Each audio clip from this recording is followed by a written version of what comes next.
5월 1일 수요일입니다. 사도행전 1장 1절로 11절입니다. 데오빌로여, 내가 먼저 쓴 글에는 무릇 예수께서 행하시며 가르치시기를 시작하신부터 그가 택하신 사도들에게 성령으로 명하시고 승천하신 날까지의 일을 기록하였노라.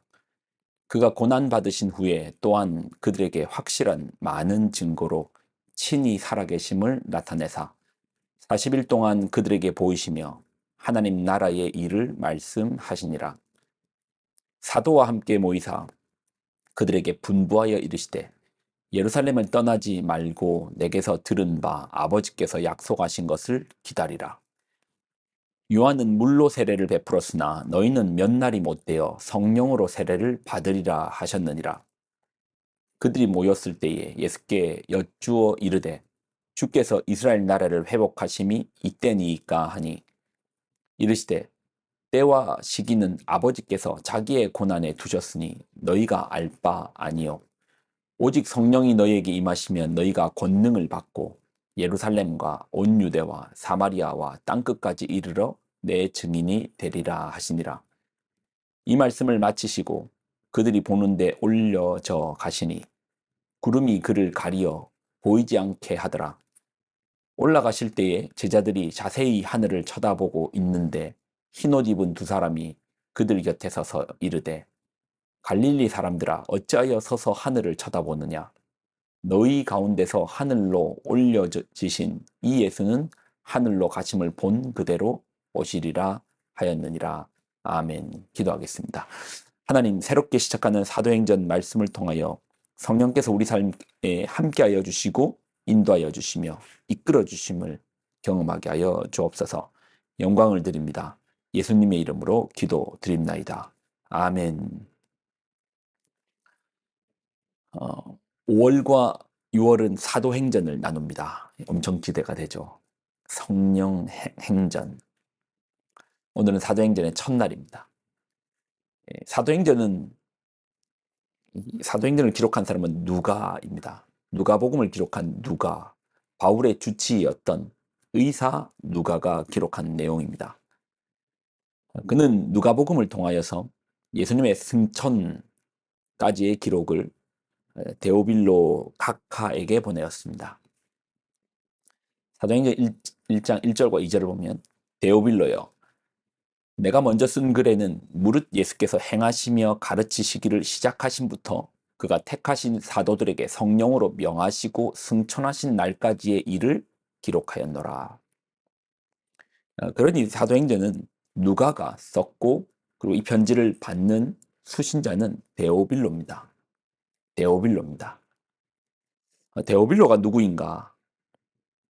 여기서 이제 데오빌로, 데오스 필로, 데오스는 하나님, 필로는 친구. 그러니 데오빌로라는 말 속에는 하나님의 친구, 하나님을 믿는 사람이라는 표현이겠죠. 그러니 이 데오빌로라는 이름 자체는 사람의 이름은 아닐 것이고 누군가의 이름과 또는 그분의 이제 신분을 보호하기 위하여서 가명으로 붙인 거예요. 그러니 우린 정확하게 그가 누군지는 알지 못합니다. 그런데 누가복음에 보면 그가 누군지를 알 수 있는 하나의 단서가 있습니다. 자, 누가복음 1장 3절을 보면 그 모든 일을 근원부터 자세히 미루어 살핀 나도 데오빌로 각하에게 차례대로 써 보내는 것이 좋은 줄 알았노니. 여기서 나도는 이제 누가라고 했죠. 누가가 누구에게 쓴다고요? 데오빌로 각하에게 써보냈다. 데오빌로 각하라고 부릅니다. 여기서 이제 각하라는 표현은 공직에 있는 사람 중에서도 아주 높은 직위를 가진 자에게 써보낼 때 각하라는 이제 칭호를 씁니다. 그러니 데오빌로는 가명을 썼습니다. 누군지는 우리가 정확하게 알 수 없지만 분명히 높은 정부 관료였을 것입니다. 누가복음에서 그를 각하라고 불렀어요. 그런데 사도행전을 보면 바뀐 것이 있습니다. 다시 한번 사도행전 1장 1절을 자세히 보십시오. 데오빌로여, 내가 먼저 쓴 글에는 무릇 예수께서 행하시며 가르치시기를 시작하심부터. 데오빌로 각하여에서 데오빌로요. 데오빌로 각하에서 데오빌로요로 바뀌었습니다. 더 이상 각하라고 부르지 않습니다. 여기서 우리는 두 가지 가설을 생각해 볼 수 있죠. 높은 행정관이었던 데오빌로가 더 이상 그 높은 직책을 유지하지 않기에 누가가 더 이상 그를 각하라 부르지 않아도 되는 상황이 펼쳐진 것인가. 이것이 첫 번째 가설인데, 사실 이제 첫 번째 가설이라면 더 이상 데오빌로라고 그의 신분을 또는 그의 이름을 가명으로 쓸 이유는 없었을 것입니다. 첫 번째는 아닙니다. 그러면 이제 두 번째인데, 두 번째 가설은 데오빌로. 누가가 이 데오빌로와 친구가 되었습니다. 그래서 누가에게 더 이상 호칭이 아닌 친구로 대하여 달라라고 요청했을 것입니다. 누가 이걸 요청했을까요? 누가가 우리 알고 지낸 지도 오래되었으니까 그냥 우리 서로 친구로 지냅시다 그랬을까요? 그러진 않았을 겁니다.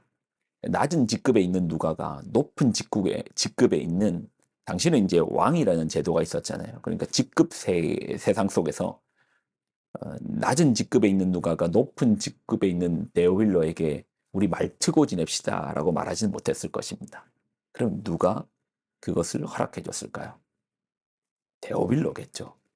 데오빌로가 누가요, 더 이상 저에게 각하라 칭호하지 마십시오. 그냥 형제라고 불러주십시오. 데오빌로요. 데오빌로 각하라고 더 이상 부르지 말고 데오빌로요라고 그냥 불러주십시오. 그러니 누가복음이 전해졌을 때는 데오빌로 각하라고 했는데, 그 이후의 시간, 누가복음과 사도행전 사이에는 시간이 있잖아요. 그 사이에 데오빌로는 그리스도인이 되었습니다. 그리고 스스로 나자임의 자리로 내려왔습니다. 그리고 누가와 친구, 형제와 자매, 교회의 공동체 지체가 되었을 것입니다. 우리는 데오빌로가 누군지 모릅니다. 그러나 이 호칭의 변화만 가지고도 알 수 있는 것이 있습니다. 누가가 그를 더 이상 데오빌로 각하라고 부르지 않고 데오빌로요라고 하는 그 면모를 보면, 세상에서는 직급이 중요하고 직책이 중요합니다. 이것들이 무시되면은 큰 결례가 되고 신뢰가 됩니다. 당사자는 상당히 기분 나빠합니다. 피라미드와 같은 계급 사회죠. 그러나 교회라는 공동체는 그리스도 안에서 한 형제요 자매입니다. 하나님의 아들께서 우리를 친구로 불러주셨습니다. 하나님의 아들께서 우리를 친구로 불러주셨다니까요. 그러니 사람 간의 높낮이가 어떻게 그리스도의 그 사랑 안에서 그것이 가치 있는 일이 되겠습니까? 세상에서는 조그만 직책의 차이만 가지고도 갑과 을이 나누어지고 높음과 낮음이 나누어지는데, 대접이라는 것이 달라지는데, 하나님 나라는 그렇지 않죠. 누구랑도 친구가 될 수 있는, 누구랑도 가까워질 수 있는, 격이 없이 친구로. 왜요? 예수님께서 우리와 친구가 되셨으니까요. 세상은 격상, 스스로 올라가는 그런 부분이 있습니다. 하나님 아들께서 자신의 신분을 격상하지 않고 격하, 낮아짐으로 말미암아 우리를 격상시켜 주셨잖아요. 데오빌로도 그런 예수님을 만났기에 이러지 않았겠습니까? 더 이상 누가에게 나를 각하라 부르지 마십시오. 나도 당신과 똑같은 성도입니다. 그러니 우리 형제, 또 자매로서, 친구로서 함께 하시죠. 그러니 더 이상 데오빌로 각하라고 부르지 않습니다. 우리에게도 동일한 마음들이 있기를 바랍니다. 높고 낮음, 조금 더 가지고 덜 가짐, 이것이 우리의 관계에, 우리 공동체에 조금 더 장애물이 되지 않도록 우리 힘씁시다. 낮아짐을 힘쓰고 또 함께감을 힘쓰는 우리가 되기를 소망합니다. 기도하겠습니다. 하나님, 우리에게 주시는 하나님의 말씀을 붙듭니다. 이 말씀 속에서 있는 하나님 나라의 원리와 질서를 바라보게 하여 주옵소서. 예수님께서 우리와 친구가 되셨듯 우리도 그 누구와도 친구로 나아갈 수 있는 그런 따뜻한 마음, 겸손한 마음을 허락하여 주옵소서. 영광을 드립니다. 예수님의 이름으로 기도드립나이다. 아멘.